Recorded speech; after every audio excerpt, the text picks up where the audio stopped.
Greetings, friends. It's Denise again with Denise's Dancing Paintbrush and another collage. Now, this one I actually started 2 years ago, of all things. I drew the picture, I began putting in a background, and this was before we moved, and something went wrong. You know, often this happens with artists. If you're not an artist, you may not know this, but we will draw something, think it looks pretty good, start working on it, and then stop because something is off. And you know, there are times when you just can't put your finger on what is off. So, like I do a lot of times, I took this after putting on the background and I set it to one side because I just couldn't figure out what was off. And obviously, 3 children with a dark background, there could be a lot of things that go wrong. I liked the concept because, well, when I was young, I wanted to be a ballerina. Okay, I can't picture it now either, but I wanted to be a ballerina, and I loved taking lessons. Loved it. I loved the exercises. I loved being on toe. I loved being backstage and waiting for my cue. And this is sort of memorial of being backstage and waiting for a cue. It's all dark and quiet back there, and all the action and the blue lights and the beautiful stuff is going on out in front, and you're waiting with such tremendous anticipation. What can I say? I loved it. Now, my father didn't. When he heard me talking about how I wanted to be a ballerina professionally, he immediately took away the dancing lessons and informed me that dancers didn't make it. They often starved to death, as it were. And he wanted me to set my mind on a profession that at least would make me money or support me in some way. And he didn't think dancing was it. I was crushed and heartbroken, let me tell you.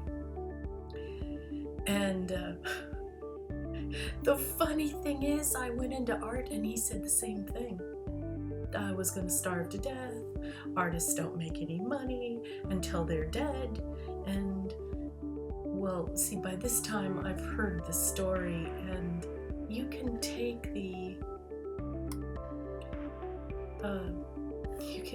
dancer out of the dance, but you can't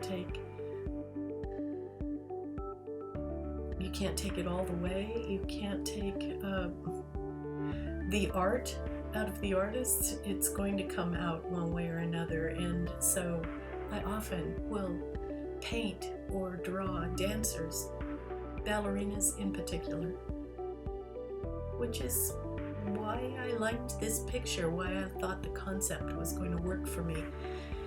And all the dark and the shadows just seemed off. Now, when I came back to it, I saw that the noses needed adjustment. Isn't that the way it always is with a portrait? The nose is always just a little off. A couple of the chins were kind of off, either too pronounced, too pointy, too far in or too far out. Yeah. So I studied my photo reference, and I went back and I changed it and began working on this piece again.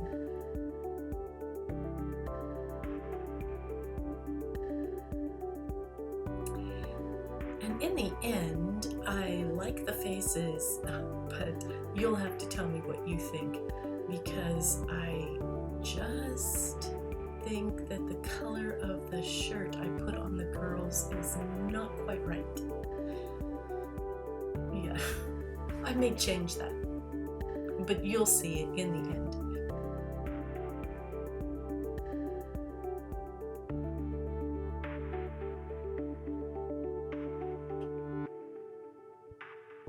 So light, reflected light, is harsh on this side because it is artificial light, not true light, and it's coming from a stage. So they've got almost white highlights on the sides of their faces that fades into almost black on the other side.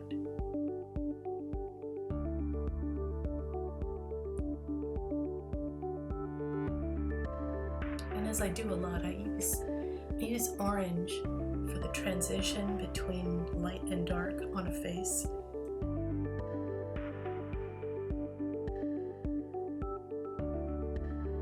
It gives it that warmth. You know, we have blood flowing just under the skin. There's always an orange glow between your fingers if you've ever held it up to the light, held your fingers closed up to the light. You can see there's sort of an orange glow. And it would make sense to use orange for my shadows, my transition shadows on the sides of the faces and under the nose and places like that. On the girl in the middle, her nose, her chin is lifted just enough that the nose underneath is catching the light.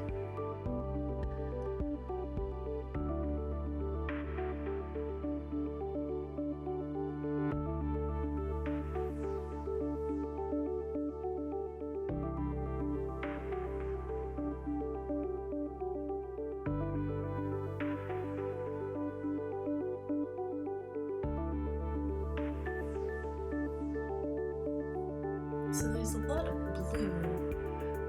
I don't know. I thought about making the shirts that they're wearing blue, but then I thought, no, it's almost too much blue.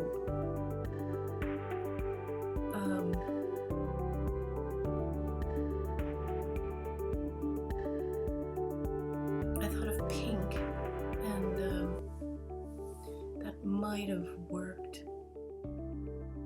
But I thought it would clash somewhat with all the orange and brown I've got going on. Maybe not.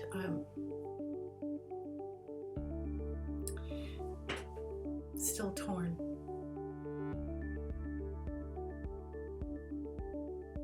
So you can see I've already put in a few words,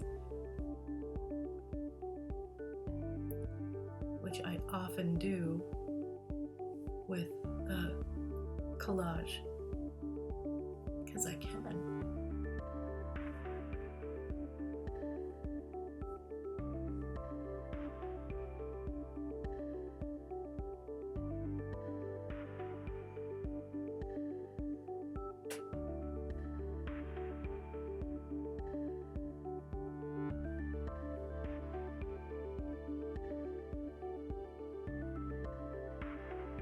Now here, once again, I get halfway through this girl's face, the one that's on the left, and her nose is going to bother me.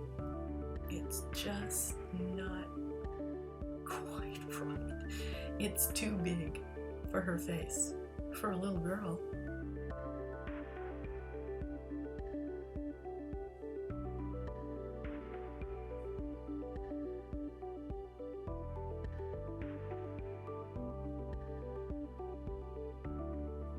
So I'm going to bring in the side of her face a little. You see I'm putting black there, and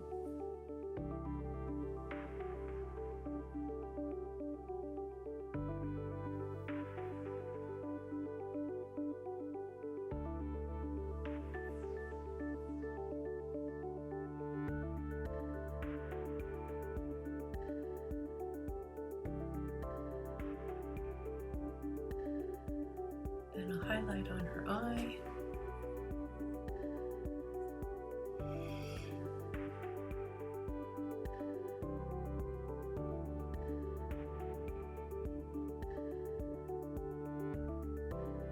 The hair takes a while because I'm always putting on like one hair at a time to give it a natural feel.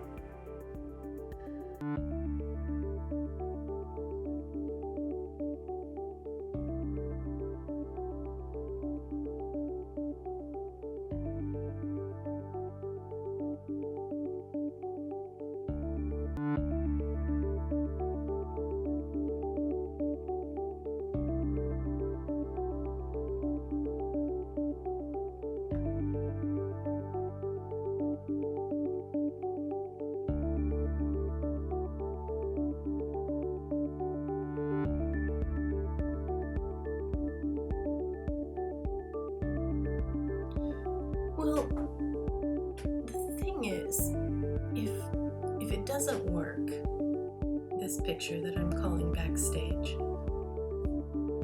it was a good exercise.